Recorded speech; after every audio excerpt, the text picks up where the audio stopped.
අයිබෝවන් හොඳයි මම අද කතා කරන්නට බලාපොරොත්තු වෙන්නේ ප්‍රවේශමෙන් කළ යුතු මැණික් ප්‍රතිකාරය සම්බන්ධව. ඉතින් ඔබ දන්නවා ඇති අද අපි රටේ ගොඩ දෙනෙක් අපි මැණික් පරදනවා කිසිම අවබෝධයකින් තොරව තමයි මේ මැණික් පරදීමක් සිදු කරන්නේ. ඉතින් මම ඔයාලට කියන්නේ කිසිම අවබෝධයක් නැතුව මැණික් පරදන්න එපා. එහෙමොත් අර කබලෙල් ලිපට වැටෙනා වගේ Tamanට තවත් තමා විසින්ම අපල ගෙට රින්ගන මහා සමානයි කියලා කියන්න පුළුවන්.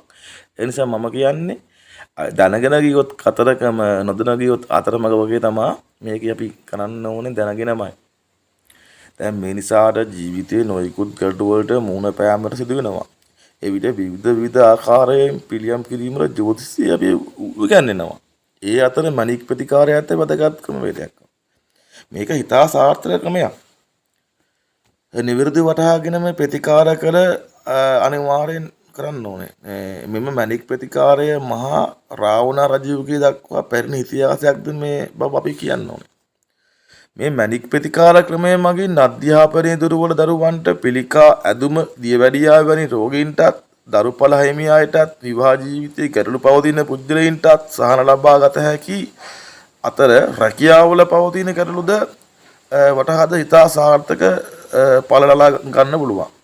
අපි යමෙකුට ව්‍යාපාරයක් කරගෙන යෑමේදී නොයෙකුත් විවිධ බාධක එල්ලවීම එක සාමාන්‍ය ස්වභාවයක්. ඒ සැබෑ බාධකයක්ම මගහැරගෙන ඉදිරියට යාමට මැණික් පැළඳීමෙන් හැකියාවක් තියෙනවා.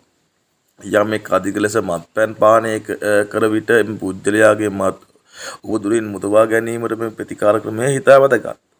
අකීකරු දරුවන්ට මාර කපල ඇති අයට ආදී අනෙකුත් දුෂ්කරතා ඇති අයට මැණික් පැළඳීම තුළින් මහා සාර්ථක ප්‍රතිඵල ලබා ගන්න පුළුවන්.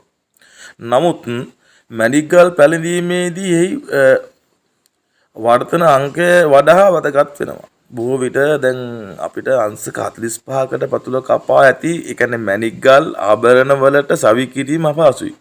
ඒ නිසා ඊට වඩා වැඩි යගයක් ඇතිව කැපූගල් පැළඳිය යුතු වෙනවා. එමගින් අපට